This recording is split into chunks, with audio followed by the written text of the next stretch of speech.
Alors, Zera Shimshon, 4 Beth Hashem dans Eshet Chai.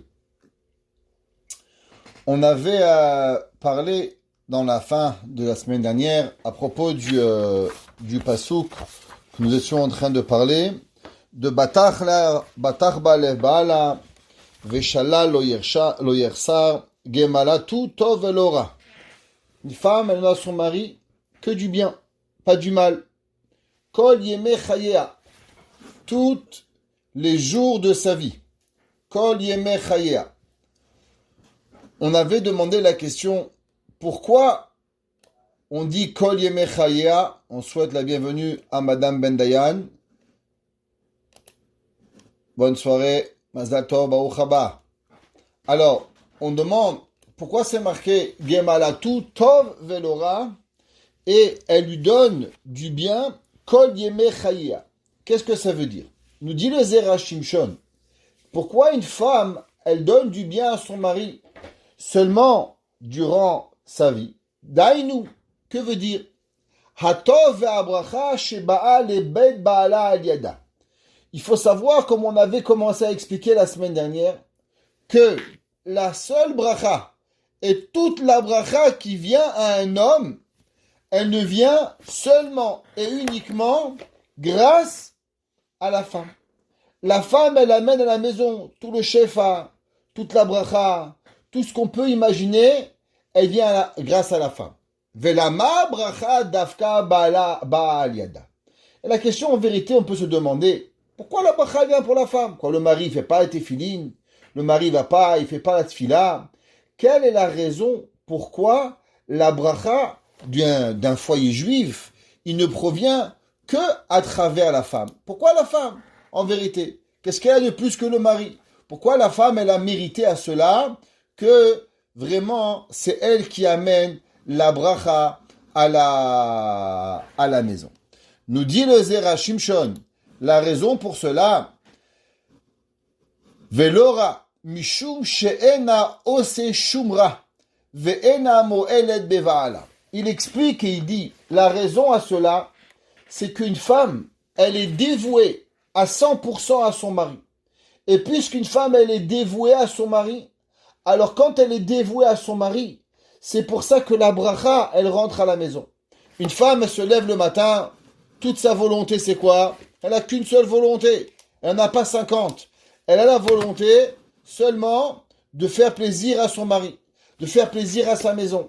Comme on avait expliqué la dernière fois, il n'y a qu'une seule chose qu'une femme toute sa vie elle fait, elle est en constante vérité à donner de elle-même à sa maison. Et du fait qu'elle donne à sa maison à chaque moment, c'est pour ça que la Torah nous dit que tout le shefa et la bracha, elle vient. Un homme, il part au travail, il oublie. Combien de femmes elles appellent? Oui, mon mari ne m'appelle pas, mon mari pense pas, mon mari il oublie. Une femme, elle n'oublie pas la maison. Elle peut travailler, pas travailler, elle va faire les courses, elle donne, elle fait. Ça dit que c'est pas une maman qui ne se lève pas pour le bébé quand il pleure. Le mari dit, ah, elle a pleuré le bébé. Je me suis pas rendu compte. Comment tu t'es pas rendu compte? Il a hurlé la petite. Comment tu t'es pas rendu compte? Et la maille, c'est que la Torah, elle n'est pas une femme, elle est vouée à sa maison. Et vu qu'elle est vouée à sa maison, en contrepartie, Akadosh Baruch Hu il donne, vu elle a voué sa vie à sa maison, que toute la bracha de la maison, elle ne vient qu'à travers la femme. Maintenant, on pourrait dire, ben c'est bien, c'est joli tout ça. Mais comment on sait que c'est vrai? Comment nous savons que véritablement, que la bracha d'une femme, c'est elle qui la porte à la maison? Veim Tomar, il demande au Zera Shimshon.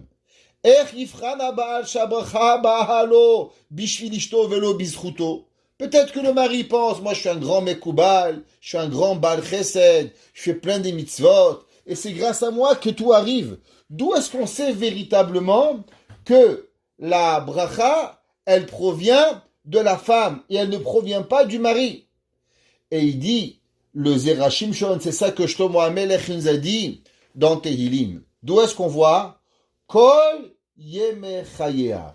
Tous les jours de la vie. On a qu'à voir un petit peu Avraham et Sarah. Avraham Avinu, tout le monde connaît que dans la maison de Avraham Avinu, qu'est-ce qu'il y avait? Il y avait 3 miracles. Le premier miracle, c'est que le pain, il restait frais de vendredi à vendredi. Les nérodes de Shabbat, elles restaient allumées de vendredi à vendredi. Et 3, il y avait la Shekhinah qui résidait. Quand Sarah et Menou allaient Nifteret, qu'est-ce qui s'est passé? Eh bien, les 3 mitzvot sont partis. Avram Avinu, il n'a pas arrêté de manger du pain.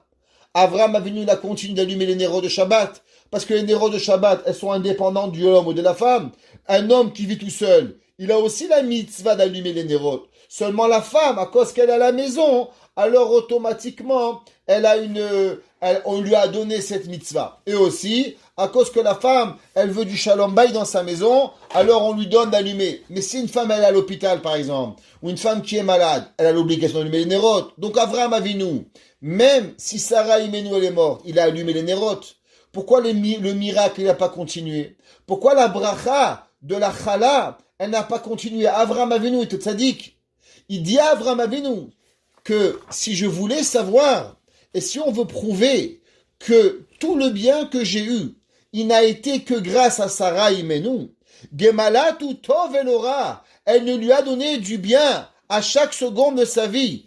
Kol Yemechayea, la preuve que véritablement tout venait que grâce à Sarah Imenu, c'est qu'au moment où Sarah Imenu elle est arrivée, Sarah Imenu est décédée, tout est parti.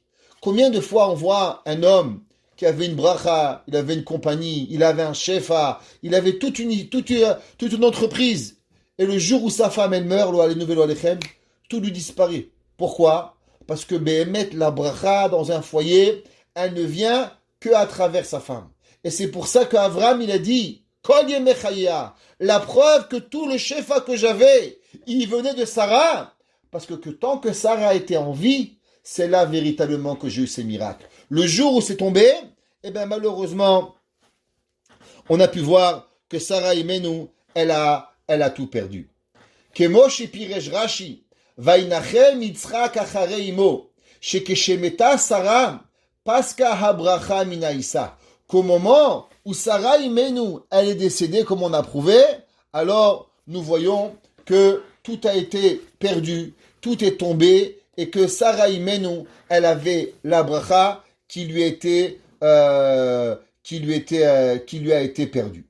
Et donc on voit que tout arrive grâce à Sarah. Il nous dit les Zerachim Shon quelque chose de très important. Quelle bracha, elle vient grâce à la femme? On voit que Sarah Imenu, elle avait 3 miracles. Premier miracle, le pain. Deuxième miracle, elle avait la bougie qui restait allumée. Troisième, elle avait les nuées sur sa tente qui existaient. C'est quoi ces nuées? C'est quoi? C'est Anané Kavod qu'elle a vu. On va voir dans la paracha de Vaïra, au moment où Avraham Avinu, il va aller faire la Akedat Yitzhak. Au moment où Avraham Avinu, il va faire Akedat Yitzhak, c'est marqué Vayar et Amakom Mirachok. Il va voir, Yaakov Avinu va voir l'endroit de loin. Rashi dit, qu'est-ce qu'il a vu de loin? Il dit, Rashi, il a vu qu'au-dessus de la montagne, qu'est-ce qu'il y avait? Il y avait les Anané Kavod. Il a vu que sur la montagne, il y avait les nuées célestes. C'est quoi les nuées célestes? C'est la Shrina. La Shrina, elle représente la Kedusha de la maison. Elle représente la sainteté. Qu'est-ce qui résidait sur la tente de Sarah Imenu? Il résidait sur Sarah Imenu la Kedusha. La même façon que sur le Haramoria, à l'endroit de la Hakeda, il y avait la Kedusha. Pareil sur la tente de Sarah, elle avait la Kedusha. Il nous dit le Zerachim Shon qu'il faut savoir que la femme, elle amène pas seulement à l'homme la bracha pécuniaire. Elle amène pas à l'homme seulement la bracha dans l'aspect matériel, mais elle amène aussi le shefa de la Torah. Un homme, quand il a une femme, un homme, quand il a une maison où il est heureux, alors automatiquement sa Torah, elle est différente. Qui ne connaît pas et qui n'a pas entendu la Madame Kanievski? Combien des fois elle venait à la maison et elle faisait des choses chez elle. Et les gens lui demandaient, Madame, vous savez, votre maison elle est petite. Peut-être que vous voulez venir à la yeshiva. dans une autre maison qui est plus grande, on pourrait faire plus de chalotes, on pouvait faire plus de choses. Votre cuisine est toute petite. Pourquoi vous voulez tout faire dans votre cuisine qui était principalement rikiki? Et Madame Kanievski, elle disait, mon mari, il dit que quand je suis à côté de lui, alors il étudie mieux. Et pour l'étude de mon mari, je veux rester avec lui. Qu'est-ce que ça veut dire? Ça veut dire qu'on pourrait croire que Rav Chaim Kanievski, il aimait bien sa femme, gentiment, alors il aimait qu'elle soit à côté de lui. Bon, ça c'est quelque chose de physique. Mais il y a quelque chose de beaucoup plus grand. Il y a que la femme, elle amène le shefa. La femme, elle amène l'abondance. Et dans l'abondance qui arrive, c'est que la femme, elle amène aussi Behemet, quelque chose de particulier. Elle amène le shefa Eloki. Elle amène la bracha. Et c'est pour ça que la Sarah Imenu, au moment où elle était dans la maison, elle amenait la Nevoa, elle amenait la Ruach HaTorah, elle a ramené le Ruach HaKodesh. On voit que Kadosh Baruch Hu, il va parler à Avraham Avinu grâce à Sarah. C'est marqué dans Rashi, Aye Sarah Ishtecha, Veine Baoel. Chachamim, ils nous disent que Sarah, elle était plus grande que Avraham Avinu en Nevoa. Donc la femme, elle amène à Kadosh Baruch Hu. Elle a un shefa qui descend dans sa maison, qui est aussi plus élevé.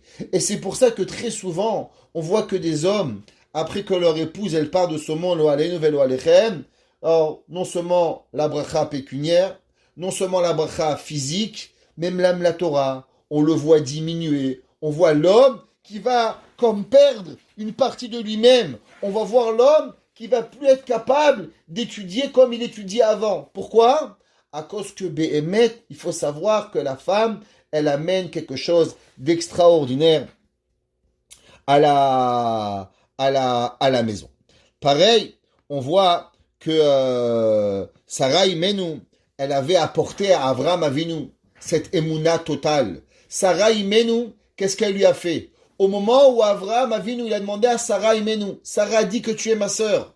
Sarah Imenu, Avraham, il avait une confiance totale en elle. Elle va pas mentir. Elle lui a pas mis en danger. C'est pour ça que la femme, elle a quelque chose qui est au-dessus de tout, c'est la émouna. Et cette émouna, c'est ça qui construit le foyer. Vu qu'on peut la croire, on dit en anglais trust, elle est quelque chose de beaucoup plus grand que le mari, automatiquement, toute la bracha, elle vient vers elle. Dans le 4e pasouk de Eshet Chaim, Avraham Avinu dit sur Sarah Imenu un verset qu'on va traduire. Darsha tsemer ou fishtim. Si on va traduire littéralement, elle va tisser la laine et le lin, vatas bechepetz kapea. Et elle va faire comme ce que ses mains ils sont capables de faire. On sait très bien que la Gemara nous dit que Avraham Avinu, il a gardé les 613 mitzvot. Avraham Avinu, il savait particulièrement même les mitzvot des Rabbanan que Chachamim ils allaient faire par la suite. Avraham Avinu, il les gardait. Dans la Torah, il y a 2 interdits. Un des interdits dans la Torah, il s'appelle l'interdit de Sha'atnez. C'est quoi Sha'atnez? De tisser du lin et de la laine. C'est quoi Sha'atnez? Shua, Tavouy, Vénouz. Ça veut dire prendre un fil de lin et prendre un fil de laine et ensemble les coudre et tisser quelque chose, il est interdit. Avraham Avinu, il dit sur Sarah Imenu, tu sais qu'est-ce qu'elle a fait Sarah? Darsha tsemer ou fishtim, qu'elle a tissé le lin et la laine. On se demande la question, pourquoi Avraham Avinu, a priori, il louange sa femme Sarah sur quelque chose qui est interdit de la Torah. La Torah, elle interdit de tisser le lin et la laine. Alors on pourrait dire, traduction normale, elle a tissé le lin, virgule, et la laine. Mais quand on prend le verset, ça a l'air d'Arsha, Tsemer ou Pishtim. Ou Pishtim veut dire lin et laine, là en même temps. Pourquoi Avraham Avinu, il pourrait dire que sa femme, elle a fait quelque chose comme ça? Alors, pour comprendre cela, le Zera Shimshon, il nous ramène une halakha dans Even HaEzer. Vous savez que le Shulchan Aruch, on a déjà parlé plusieurs fois, il a 4 parties. Première partie, Orach Chaim. C'est quoi Orach Chaim? Toutes les lois journalières. Chot Shabbat, Ilchot Tfilin, Ilchot Tzitzit, Ilchot Yom Tov, Ilchot toutes les fêtes. Ça se trouve, Brachot, Birkat Hamazon, Orach Chaim. Première section. Deuxième section, Yoreh Dea. Tous les halachot qui ont à voir avec un rav. Un rav, pour devenir rabbin, il faut qu'il connaisse Yoreh Dea. Ça, c'est la connaissance. Troisième partie, Even Ha'ezer. C'est quoi? Toutes les halachot qui ont à voir avec les femmes. Quatrième section, Choshen Mishpat. Toutes les halachot qui ont à voir avec les halachot monétaires qu'un rave, il devrait savoir pour pouvoir aider un homme qui a cassé, un homme qui a fait. Alors, il a l'obligation de connaître ces halachot.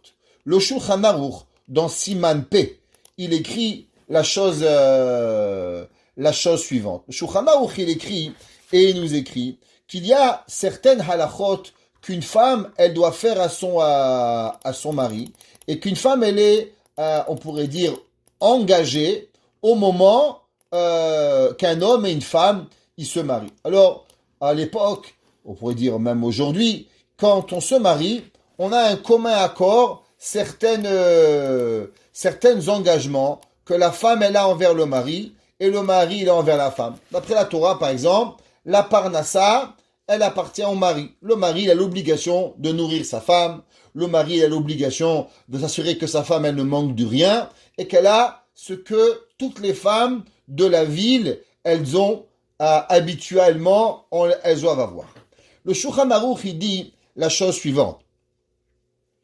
Ma'aseh yadea le ba'ala. En commun accord, en contrepartie, vu que la femme, elle va être nourrie par le mari, elle va être habillée par le mari doit s'assurer que sa femme a des habits, elle a des chaussures, elle a un toit, elle a un frigidaire, il a de l'électricité, il paye tout. C'est après la halakha, c'est le mari qui répond de tout. En contrepartie, si la femme, elle fait quelque chose, alors ça appartient au mari. On peut bien sûr faire des conditions, ils diront, tu me nourris pas, je te donne rien. Mais si on n'a pas conditionné, d'après la Torah, il y a la condition que la femme, ce qu'elle va gagner, alors ça appartient à la maison. Elle peut pas dire, moi je mange, je bois, je dors, je fais tout ce que je veux chez toi, et je garde mon argent à moi. Non, la Torah c'est un compte conjoint. Les deux, ils doivent partager. Ma seyade ale baala, ketzad du Shulchan Aruch, akol keminag hamedina. Que quoi? Que tout doit se passer comme la coutume de la ville. Makom shedarkan le'arog, si il y a l'habitude dans la ville que toutes les femmes, elles doivent coudre. C'est comme ça. Ils habitent dans une ville, il n'y a pas d'habits. C'est toutes les femmes, elles cousent les habits. La femme, elle est obligée de coudre à son mari. Ça veut dire qu'elle ne veut pas dire, nous, on va faire venir de Chine le costume des enfants. Si toutes les femmes de la ville, elles ont l'habitude de coudre à leurs enfants, alors cette femme aussi, elle devra coudre. Lire comme.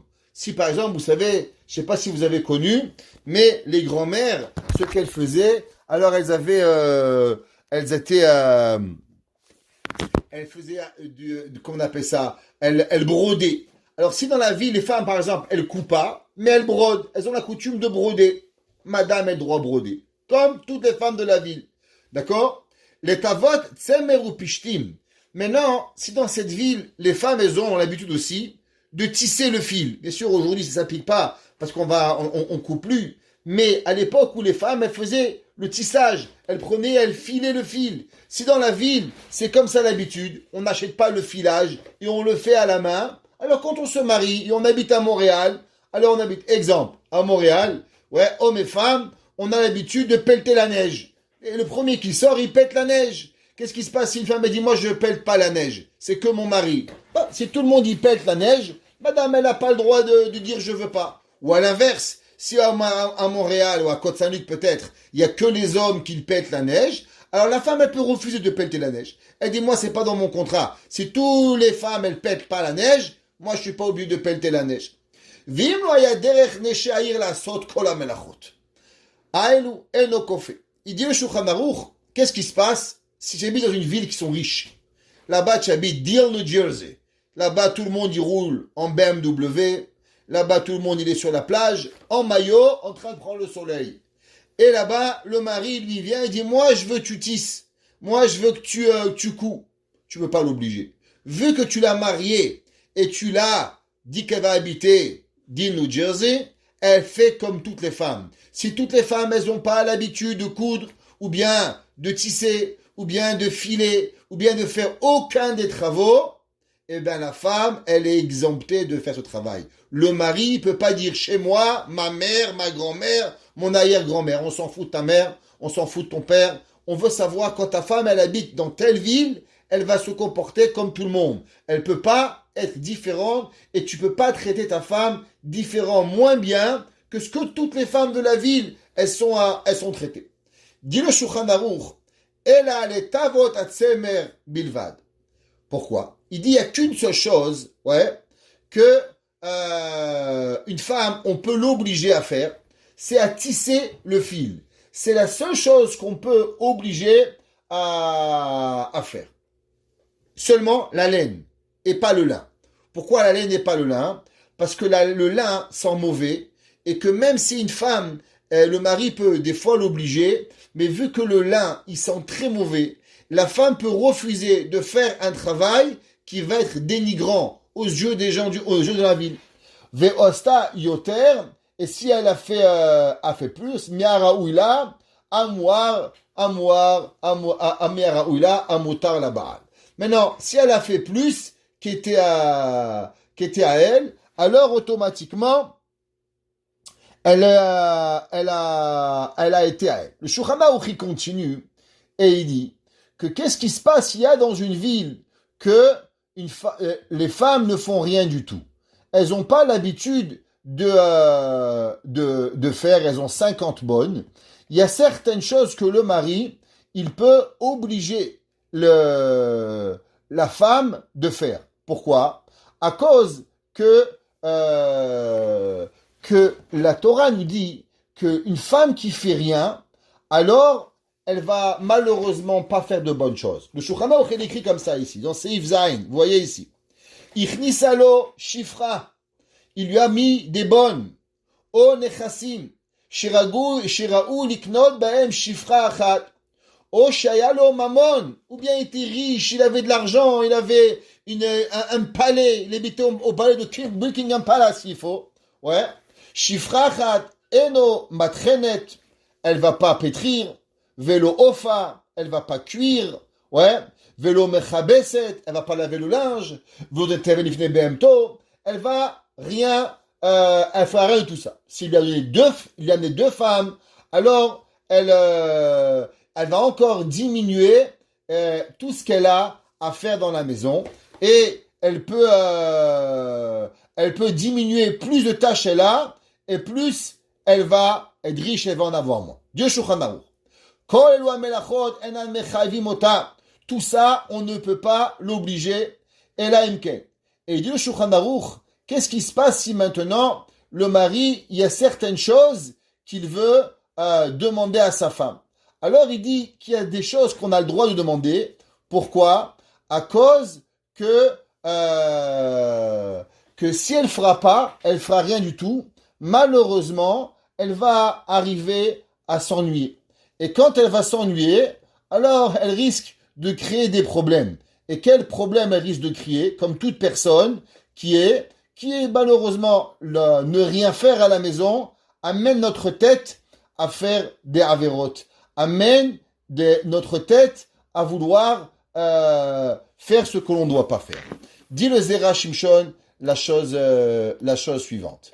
Il dit, une seconde, on a perdu pour tout le monde. Dis le Zera Shimshon. Mechila, j'ai éteint le texte pour vous. Il dit, Kata b'Shulchan Aruch, ma siadea le ba'ala, ma siadea, tout ce qu'elle travaille appartient à son mari. Makom shdakan le'rog oreget, lirkom rokemet, idvotzem pishtim tova. On peut pas. Ou Pereshama Bet Shmuel. Et il dit là un des commentaires le Bet Shmuel, Afilu shederech nesharir shelula sot shum melacha. וגם בנות משפחתה יושבות בטלות, יכול הקופה שלו תשב ותעשה מלאכה בצמר. Il dit qu'il y a quelque chose qu'un mari peut obliger sa femme, qui est de faire, c'est de tisser la laine. De tisser la laine, pourquoi? Pour ne pas qu'elle puisse devenir, et qu'elle puisse malheureusement perdre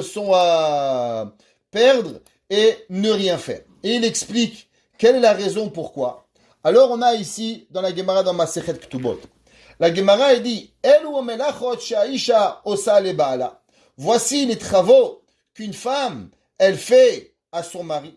La Gemara dit, Tochenet, Ofa, Mechabeset, elle lui fait, Mevashelet, elle lui cuit, Menika et Bena, elle va allaiter les enfants. Une femme qui veut pas allaiter, le Shulchan Aruch dit qu'un mari, il peut demander à sa femme, lui faire les lits. Et la Gemara dit, Amar Rabbi Eliezer, Afilu ichnisa lo mea shefachot, même si elle a 100 femmes de ménage, Kofa la asot batsemer. Pourquoi? Shehabatala mevia alidezima. La Torah nous dit qu'il y a au moins une seule chose que le mari peut demander à sa femme. Pourquoi? À cause que l'ennui, il amène malheureusement à ce que notre tête, elle pense mal, et ça amène à l'adultère. Malheureusement, combien de fois on entend qu'il y a énormément de personnes, énormément de gens, quand on leur demande, mais comment vous êtes arrivé, Barminan, à tromper votre mari? Comment vous êtes arrivé à faire des choses qui sont invraisemblables, des femmes froumes, des juifs froumes, des gens? Comment c'est possible? Dit la Gemara, une personne qui ne fait rien, malheureusement, qu'est-ce qu'il fait? Il amène à faire des bêtises. L'ennui est le pire des vices. Rabbi Eliezer, il dit, c'est pour ça que le mari peut demander de faire au moins un travail à sa femme pour s'assurer qu'elle soit toujours occupée. Bien sûr, à mon avis, il ne va pas avoir d'enfants, parce que s'il a des enfants, croyez-moi, je ne connais pas une femme avec des enfants qui n'est pas occupée. Rab Shimon ben Gamliel, il dit, Af amadir et ishto milaasot melacha, yotzi veitei ktuba. Écoutez ce qu'il dit Rabbi Shimon ben Gamliel. Rabbi Shimon ben Gamliel, il dit, si un homme a fait un vœu que sa femme ne travaillerait rien, et il a fait le vœu d'une façon qu'on ne peut pas enlever le vœu, la femme peut demander le divorce. Pourquoi? Il dit Rabbi Shimon ben Gamliel qu'une femme qui ne fait rien, alors malheureusement, ça ne va pas être dans le Shalom Bayit. Rashi dit pourquoi? Vous avez le Rashi ici.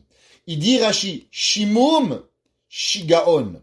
Vous savez qu'est-ce que ça amène l'ennui? L'ennui, ça amène la folie. Un jour, on a demandé au Rosh Yeshiva de Mir.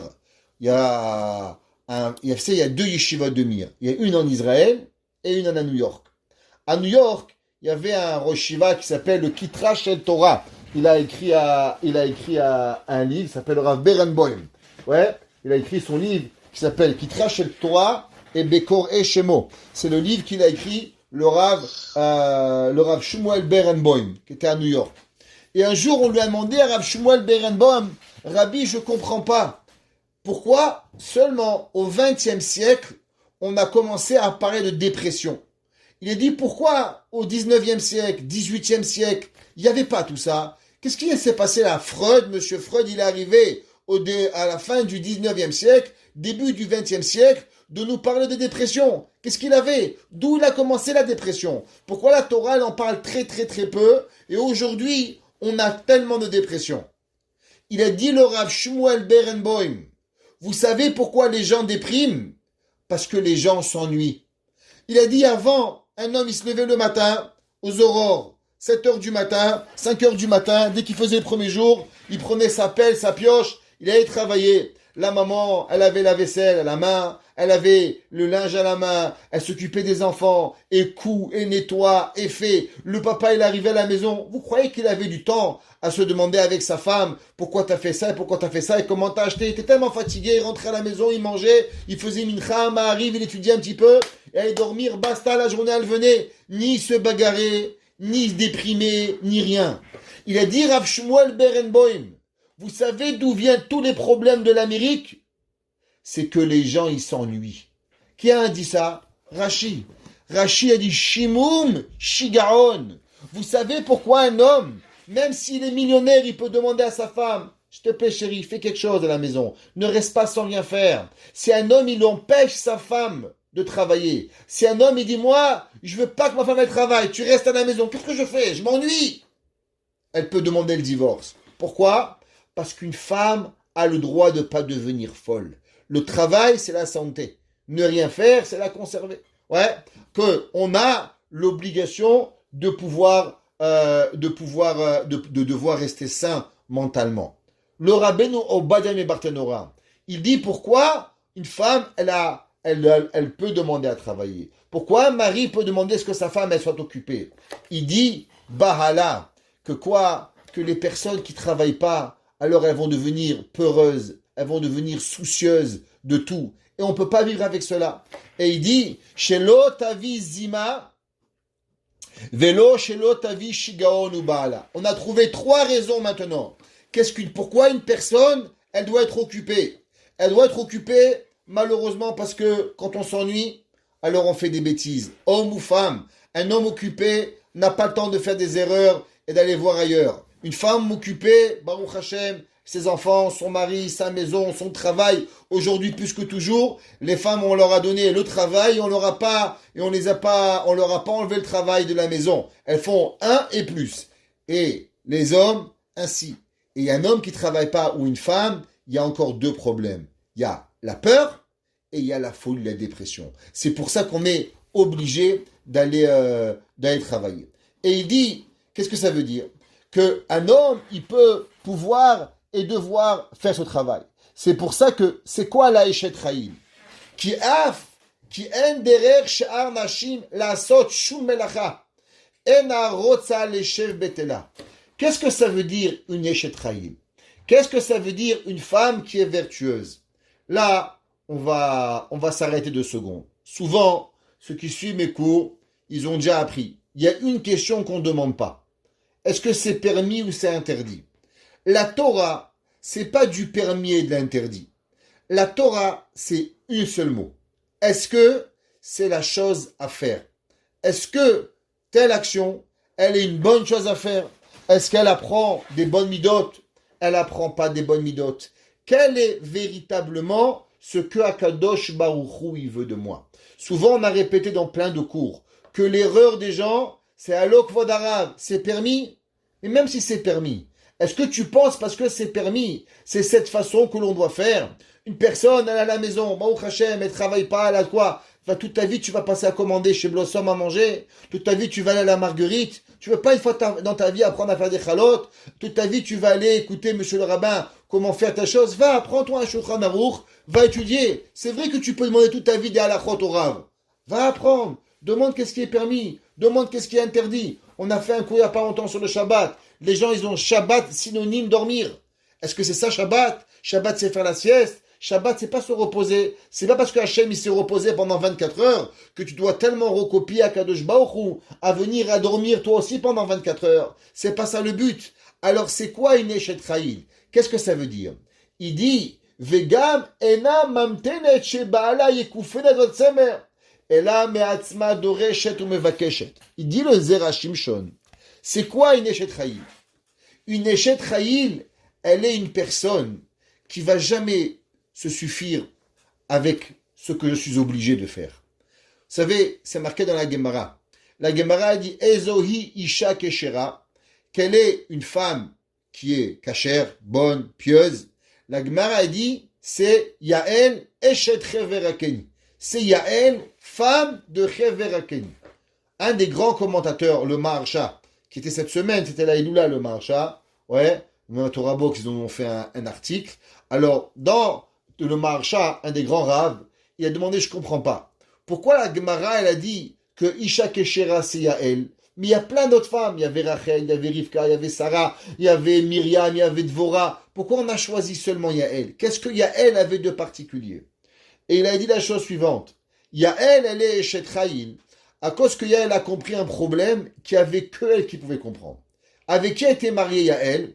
Chever Akeni. Qui était Chever Akeni? Chever Akeni était un des petits-enfants de Yitro. Yitro, il avait fait un pacte avec le peuple juif. Quel pacte? Le pacte que véritablement, il va toujours aider le peuple juif. De l'autre côté, son mari, il avait un ami. Comment il s'appelle cet ami? Sisra. Sisra était l'ennemi du peuple juif.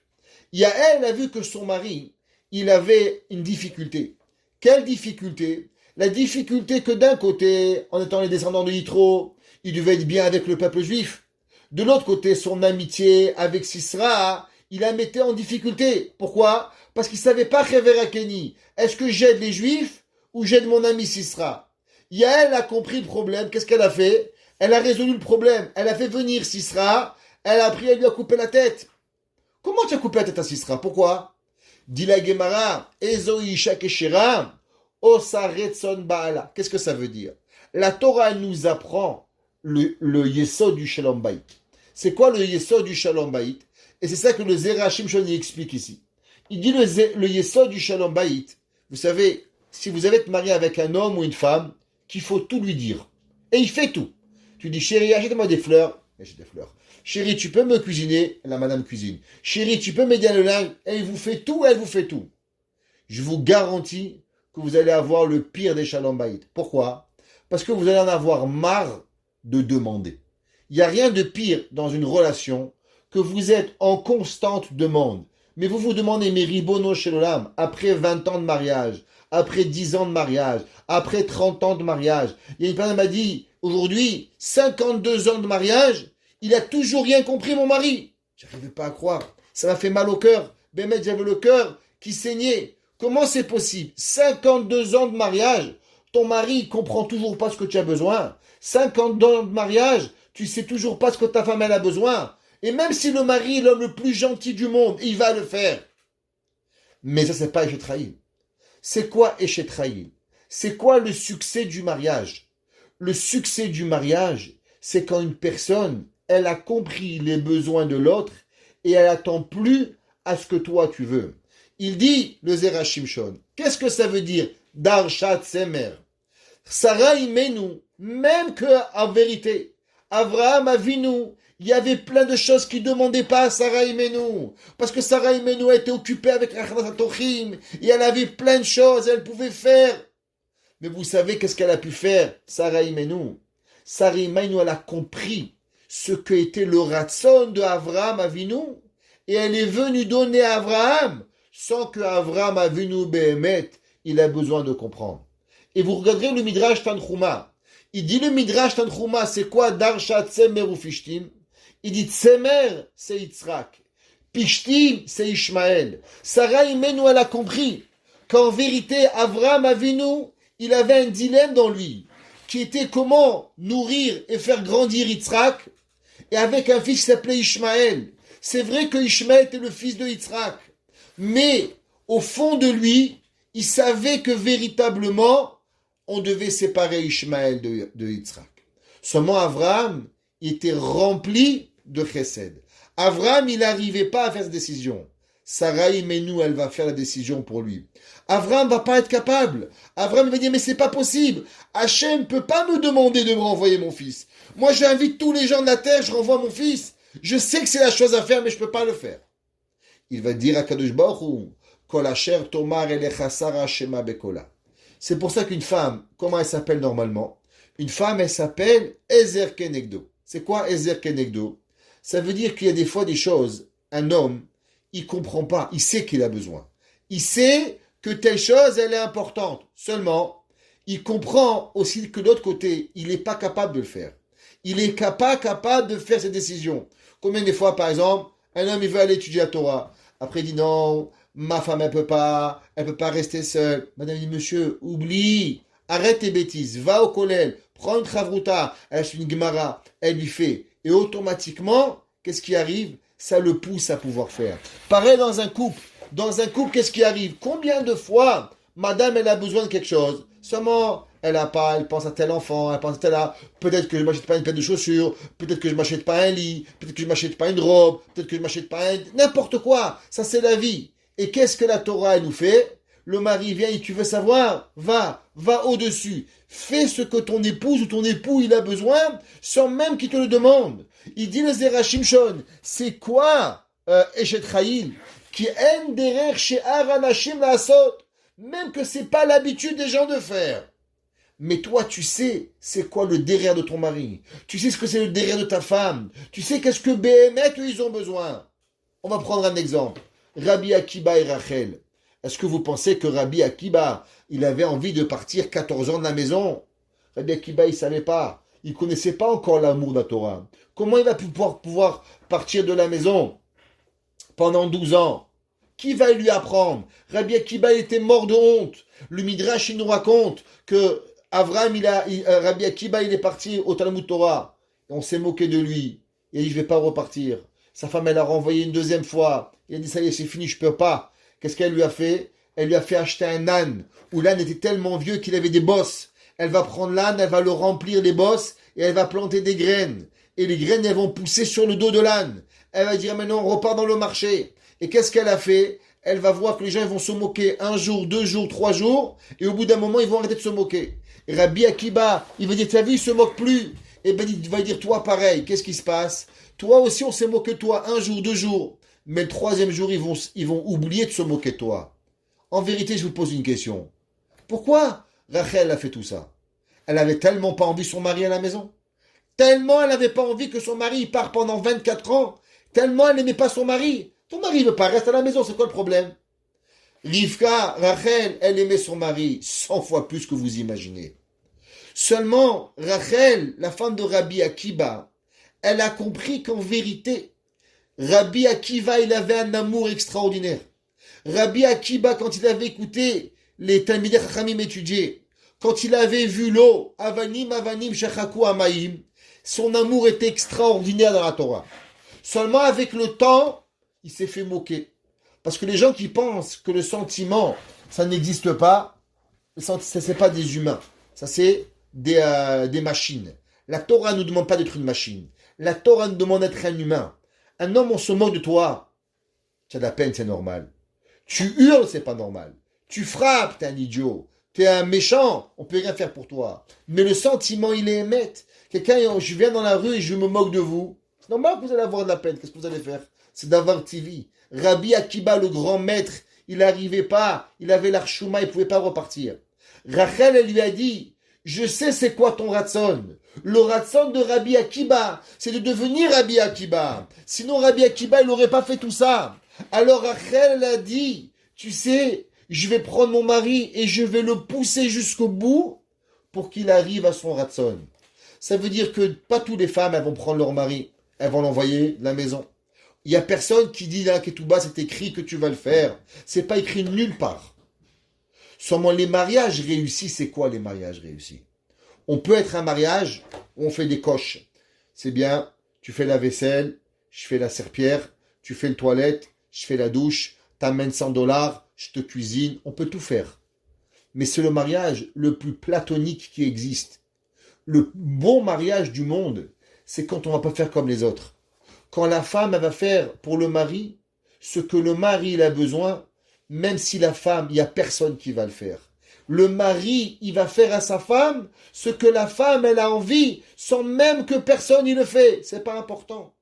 Rabbi Moshe Feinstein, il avait la vaisselle à sa femme avant que ça soit la mode de laver la vaisselle à sa femme. Et Madame Feinstein, elle s'occupait de son mari avant que ça devienne la mode. Vous savez, il y avait un jour un rave. Il habitait dans une ville en Russie. Et il était très pauvre. Et quand il était pauvre, chaque vendredi, chez les chassidim, les ashkenazim, ils ont une coutume de manger quelque chose, l'Ichvod Erev Shabbat. C'est marqué dans Erev Shabbat que ceux qui goûtent un petit peu avant Shabbat quelque chose, alors ils auront la maba. Chez les chassidim de Skver, alors on fait un shtivel kugel. C'est quoi? C'est un kugel aux oignons. C'est de la pâte et des oignons qui est réservé pour Erev Shabbat. C'est un aliment qu'on mange que Erev Shabbat, pas Shabbat, Erev Shabbat. Alors, ce monsieur, il était pauvre. Il habite dans la ville de Minsk. Et dans la ville de Minsk, il achetait un bout de gâteau et il donnait à tous ses enfants. Mais il y avait un tout petit morceau de gâteau. Qu'est-ce qu'ils avaient? Wallo, Merkench Wallo. Un petit gâteau tellement qui valait rien. Un jour, il coupait comme ça. Le soir de Pessah, ce rave, Il est à table avec ses enfants, il chante Manishtana, laïla, zé, et tout le monde il est heureux. Et d'un coup, la petite fille, elle rentre la main dans la poche, et qu'est-ce qu'elle voit? Elle voit un bout de gâteau. La petite fille, elle devient blanche. Elle devient livide, un mort. Le père lui dit, mais qu'est-ce que tu as? Elle dit, papa, j'ai du gâteau. Le père, quel gâteau? Pessard, on est au CDR, quel gâteau? Et là, elle lui dit, mais le gâteau, il y a 2 semaines. Le père dit, mais je comprends pas. Il est tellement petit le gâteau, pourquoi tu l'as pas mangé? Alors la fille, elle lui dit, papa, parce que tu crois que chaque semaine, je mange le gâteau. Il dit, mais qu'est-ce que tu fais avec? Elle dit, papa, tu sais, on a notre grand frère, Michael. Le grand frère Michael, il revient tous les vendredis, une demi-heure avant Shabbat pour prendre son bain, et il vient à la maison. Et ça fait toute la semaine, il a étudié la Torah. Et Michael, quand il arrive, parce que le vendredi, il veut pas perdre du temps parce que c'est Erev Shabbat, alors Michael, il ne mange pas le midi. Michael, il garde 1 heure de plus de Torah. Alors, quand je lui donnais la première semaine le gâteau, il le mangeait tellement rapidement que j'ai compris que ce gâteau, il lui servait pas. Tandis que moi, je mange tous les jours. Alors, tous les vendredis, je garde mon bout de gâteau et je double la ration à mon frère Michael pour que Michael, il obtienne un gâteau qui a de quoi. Et avec ça, il peut rentrer à Shabbat, il peut prier. Et le soir, il mange, il repart à la yeshiva. Et c'est ma façon d'aider mon frère Michael à devenir un Ben Torah. Le père était mitpael. Et il a dit de toi, ma fille, il sortira quelque chose de grand. On prend le bout de gâteau, on fait ce que la halakha nous demande. Est-ce que vous savez qui est devenue cette petite fille dans la ville de Minsk? Ni plus ni moins que la femme de Rav Moshe Feinstein. Ça veut dire qu'il n'y a personne qui t'a demandé de garder le gâteau à ton frère. Personne t'a demandé. La halakha, elle te demande pas de faire ça. T'as raison. Mais la Torah, c'est pas la halakha. La Torah, c'est pas ce que je dois faire, ce qui m'est permis, ce qui m'est interdit. La Torah, pour être une bonne personne, que la Torah dit Eshet Raïn Miyimtsa, c'est seulement quand moi je vais et je sors de mes gonds et je sors de ma vie et je sors de mon ambiance et je sors de tout ce que je suis, comme ils disent en anglais, comfort zone, j'adore ce mot, zone de confort, pas pour faire mes devoirs, mais pour faire plaisir à l'autre. C'est quoi un cadeau? Un homme, il va acheter un cadeau, il dit à sa femme, mais pourquoi je viens t'acheter un cadeau? T'as la carte de crédit, va t'acheter ce que tu as besoin. Il n'a rien compris. Madame, elle sait très bien acheter, parce qu'elle achète des cadeaux à tous les enfants que tu n'achètes jamais. Elle achète même à ton père et à ta mère que toi tu oublies, elle va, elle achète. Alors c'est quoi le principe du cadeau? Le principe du cadeau, c'est que tu vas au magasin, tu réfléchis et tu dis, mais qu'est-ce qu'elle a besoin, ma femme? Qu'est-ce qu'il a besoin, mon mari? Et tu te casses la tête pendant 1 mois, et je lui achète ça, j'achète ça. Et à la fin, quand tu lui achètes ce qu'il a besoin, le cadeau, c'est pas l'argent. C'est que tu as compris qui je suis. Exemple, il va m'acheter un cadeau, une chemise rose. Il n'a pas compris que je suis. Parce que je ne vais pas mettre une chemise rose. Et après, il dit, mais Rabbi, vous savez, je ne vais pas mettre la chemise rose. Mais je ne peux pas la mettre. C'est gentil, tu as fait un effort. Mais tu n'as pas encore compris qui je suis. Maintenant, si je vais et j'achète à ma femme un manteau qu'elle a envie, et une paire de chaussures qu'elle a besoin, je ne sais pas, ce qu'elle a envie. Le but, c'est pas, elle pouvait s'acheter tout seul ce qu'elle avait besoin. C'est que j'ai compris qui elle était. C'est pour ça que Akadosh Baruch Hu, par exemple, comment il a appelé le Shabbat? Il a appelé le Shabbat Matana Achat, un cadeau. Pourquoi un cadeau? Parce que Akadosh Baruch Hu, il a compris qu'un humain, il peut pas dimanche travailler, lundi, mardi, mercredi, jeudi, vendredi, Shabbat, dimanche, lundi. C'est pas possible. Akadosh Baruch Hu, il a compris que l'humain, il a besoin de s'arrêter. Il a besoin de faire un cheshbon nefesh. Il a besoin de vivre une vie heureuse avec sa femme, ses enfants. À la maison, on chante, on mange, on boit, on dort. Même cuisiner, on veut pas. On veut t'enlever toute la vie. On veut que tu revives un moment qui est particulier. Akadosh Baruch Hu, il n'a pas appelé Tefillin une matana. Akadosh Baruch Hu, il n'a pas appelé la perruque une matana. Mais pourtant, il a appelé le Shabbat une matana. Parce qu'il y a seulement celui qui garde Shabbat, il comprend ce que c'est Shabbat. Tant que tu ne fais pas Shabbat, tu n'arrives pas à comprendre. Shabbat, c'est le moment où Béhémet Akadosh Baruch Hu, il a compris que tu ne peux pas vivre sans Shabbat. Et Béhémet, toute personne qui vit Shabbat, il se demande une question. Comment on vit sans Shabbat? C'est pas possible.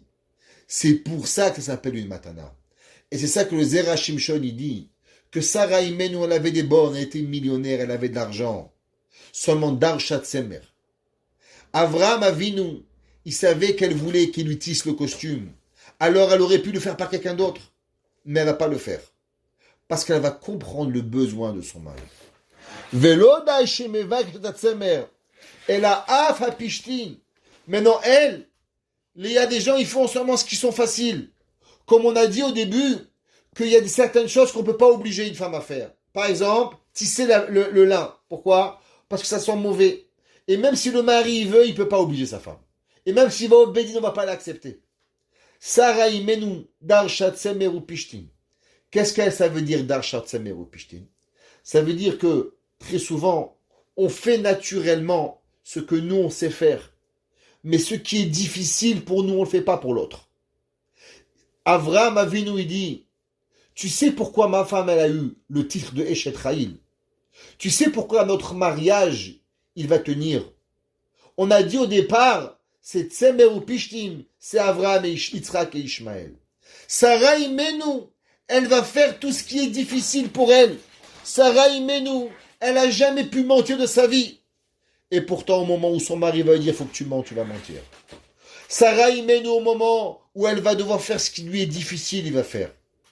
Et vous pensez que quoi? Eh bien, au moment où Avraham Avinu va devoir faire ce qui lui est difficile, lui aussi va le faire pour Sarah Imenu. Au moment où Avraham Avinu, il n'a jamais rien caché à sa femme, mais pourtant, au moment où il va devoir faire la Hakeda, il va cacher sa femme. Pourquoi? Parce que la Torah te dit, Darshat Semer, on fait ce qui est facile, mais aussi Pishtim. Pishtim, c'est difficile. Et on va sortir encore plus loin. Même ce qui m'est difficile, si ça fait plaisir à l'autre, alors automatiquement on va le faire. La ahava, l'amour, la construction d'un couple, c'est pas dans ce qui est facile. C'est dans ce qui est difficile. Combien de fois dans un couple il va faire ce qui lui est difficile pour l'autre, sans que même l'autre il lui a demandé. Il dit Shlomo HaMelech, Sarah et Avraham vont mériter le titre de couple de l'année, du couple par excellence. Pourquoi? Parce que Sarah n'attend pas qu'on lui demande. Mais attention, pas dans ce qui lui est facile, mais même dans ce qui lui est difficile. Et je raconte toujours cette histoire parce que c'est une histoire qui m'a marqué, où j'ai connu un homme qui fumait. Sa femme, elle était Madame de Pompadour. Je vous promets, je la connais. Pour elle, ça venait même pas l'idée à la tête de faire un gâteau. Madame de Pompadour. Et un jour, elle a voulu que son mari arrête de fumer. Alors elle lui a dit, regarde, je veux que tu arrêtes de fumer. Il lui a dit, qu'est-ce que tu aimerais que moi je fasse pour t'arrêter de fumer? Alors, il lui a dit, j'aimerais une chose, mais tu vas jamais le faire. Elle dit quoi? J'aimerais que tu fasses les chalotes. Mais il m'a dit, mais ma femme, oublie, manicure, tous les semaines, c'est même pas Bacheshbon qu'elle va le faire. Moi, j'ai dit ça pour m'assurer elle va jamais me demander d'arrêter de fumer. Sa femme, elle lui a dit, tu sais quoi? Je vais faire mieux que ça. Pendant les 2 prochaines semaines, je vais faire les chalotes et toi, t'arrêtes pas de fumer. Pour que tu voies que moi, je commence à faire un effort pour toi. La femme, elle a fait les chalotes. Bien sûr, le mari, il n'a pas attendu 2 semaines. Et ça fait 30 ans que le mari ne fume plus. C'est là que j'ai compris. Qu'est-ce que ça veut dire Darshat Semer ou Pishtim? Une femme, pourquoi elle voulait que son mari de fumer? Parce qu'elle voulait qu'il vive vieux. Alors elle voulait lui donner et lui faire montrer à combien je t'aime. Que je vais faire quelque chose que même toi, tu rêves pas que je vais le faire. Et c'est comme ça qu'on bâtit mettre un couple. Vekol kach lama lefi sheyesh adraba ratson ve'anaa la'asot melacha. À cause qu'il y a vraiment la volonté de faire le travail, de faire ce que l'autre il a besoin. Ve'ot yesh la shevar ve'kavod bimlachta. Et encore, elle a de l'honneur à son kavod. Qu'est-ce que ça veut dire?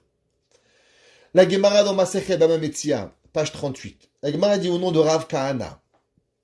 Il dit qu'un homme, en vérité, il préfère avoir un gâteau à lui que 10 gâteaux achetés. Ce que toi tu fais, ça a plus de valeur. Sarah Imenou, elle a dit, moi je veux faire ce qui est à moi.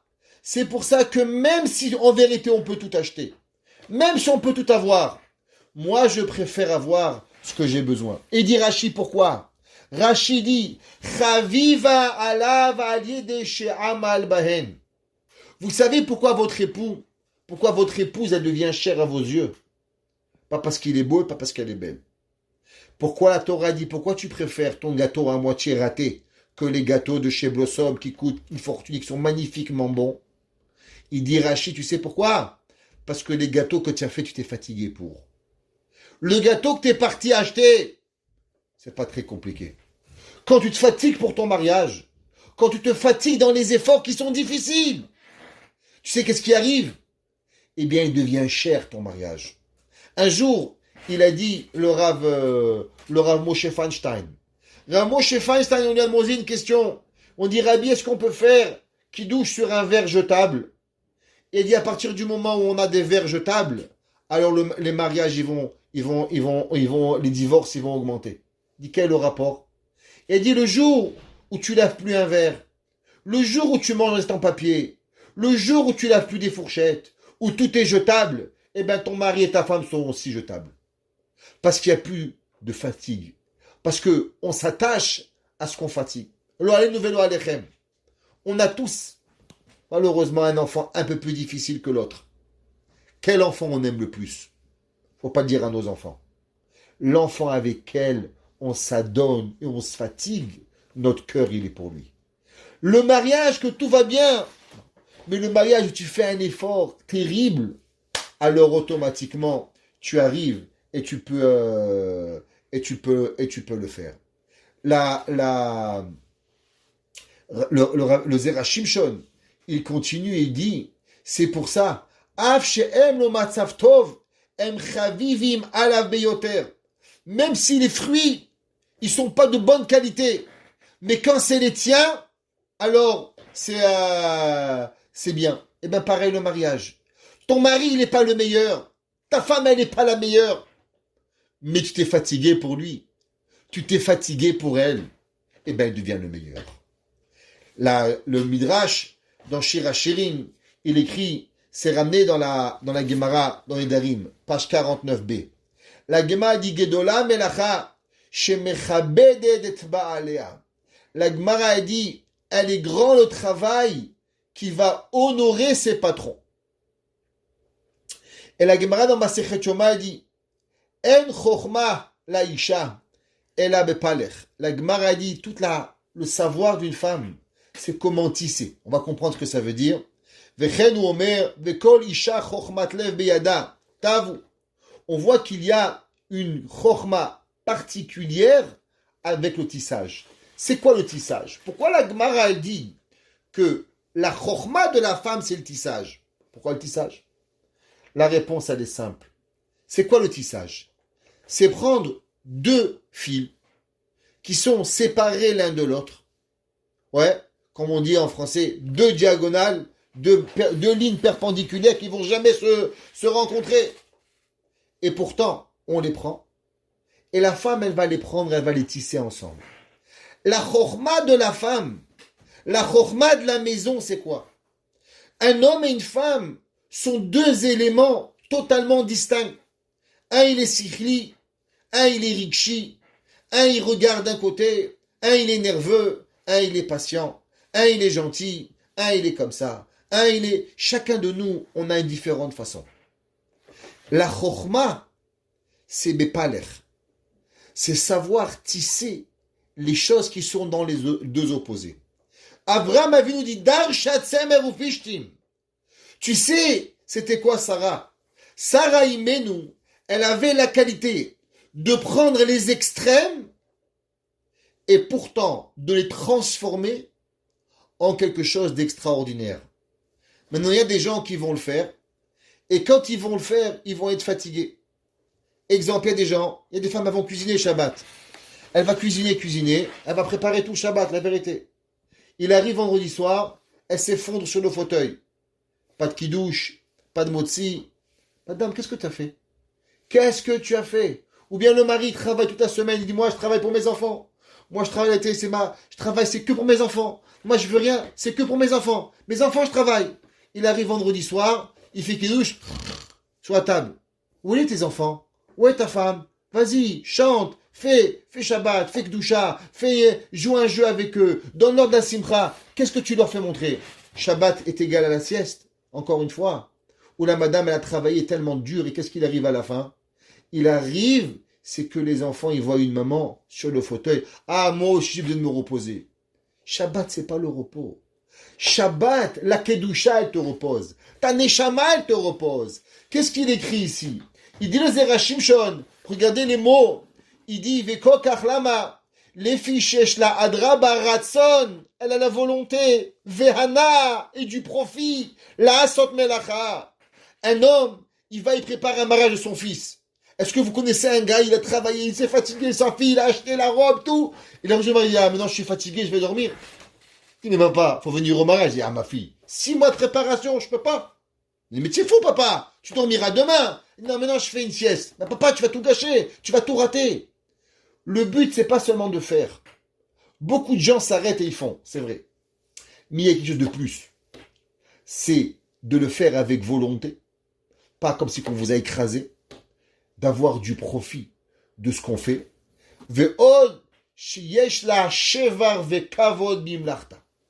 Quelque chose de plus. Quand on rentre à table vendredi soir, et là, madame, je parle pour vous, et on parle pour les messieurs pour d'autres choses aussi. Quand on rentre à table vendredi soir, on peut dire aux enfants, les enfants, vous voyez comment votre mère a travaillé dur. Vous voyez comment votre mère elle a travaillé comme une esclave. Vous voyez votre mère comment elle a fait. Je vous garantis, vos filles, ils vont avoir qu'une seule envie. De jamais être une esclave, de jamais être une bonne, et en un mot, de ne pas être Shomer Shabbat. Parce qu'il n'y a pas de profit, il n'y a pas d'honneur. C'est quoi l'honneur du Shabbat? L'honneur du Shabbat, c'est de travailler pour le Shabbat. Le Shulchan Aruch, il écrit, dans les halachot de préparation du Shabbat, le Shulchan Aruch, il dit que chacun de nous avons l'obligation de préparer Shabbat.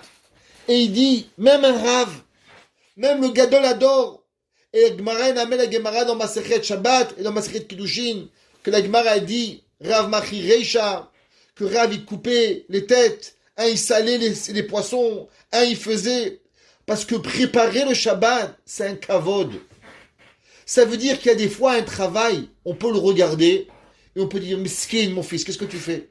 Meskin, ma fille, qu'est-ce que tu fais? Il y a des fois qu'on doit se dire, mais ça va pas ou quoi?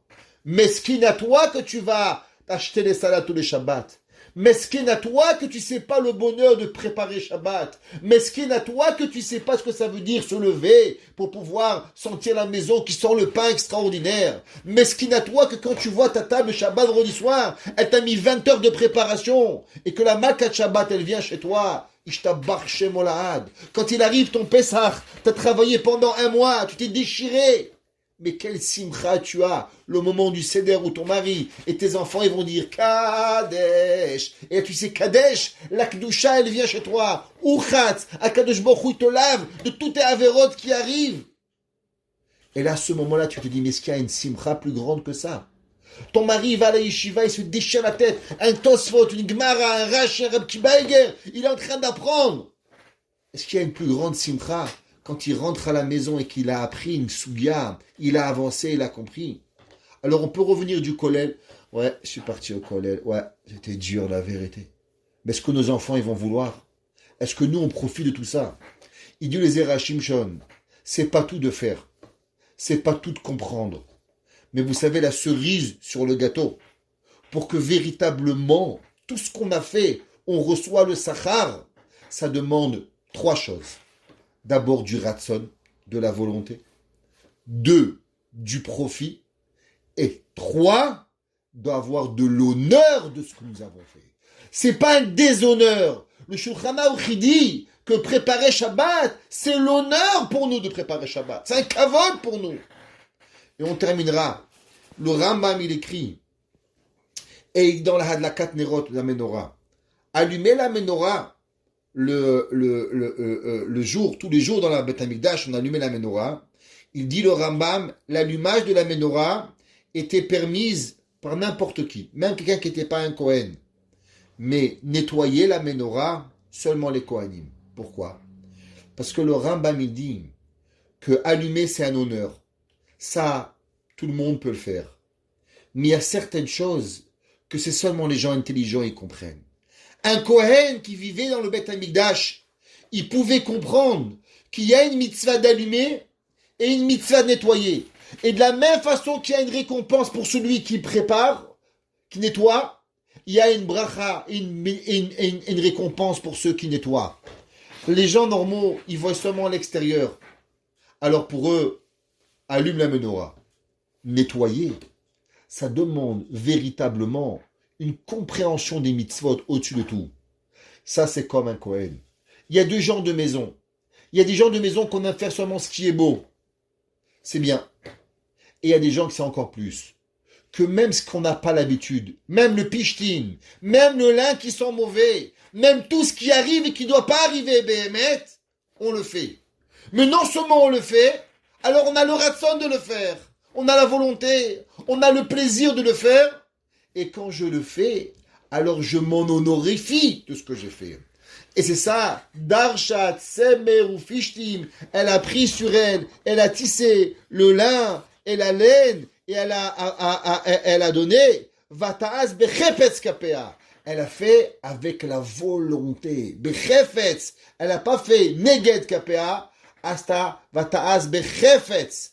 Chefetz, c'est la volonté. Le Kadosh Baruch Hu, il fasse que toutes nos mitzvot que l'on fait, on les fait toujours avec ratson, volonté, hana'a, plaisir, et qu'on trouve toujours du kavod, et avec cela, Béhémet, on va ressentir chacune de nos mitzvot, et darshat semeru fishtim, et qu'on soit zoché toujours à aimer chaque petite mitzvah que l'on fait pour Akadosh Baruch Hu. Amen.